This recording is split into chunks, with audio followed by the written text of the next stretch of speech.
Even though I could not place the switch inside because the size is incorrect, I was able to make the connection. As you can see, it's in the pairing mode. I'll now try to pair with my Smart Life app.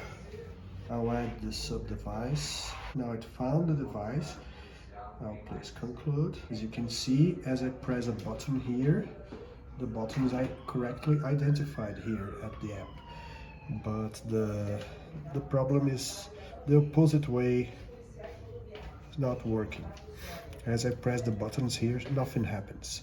I've tried to erase the device and repair it, but it happens the same way. I took the second unit I received, and the problem is the same.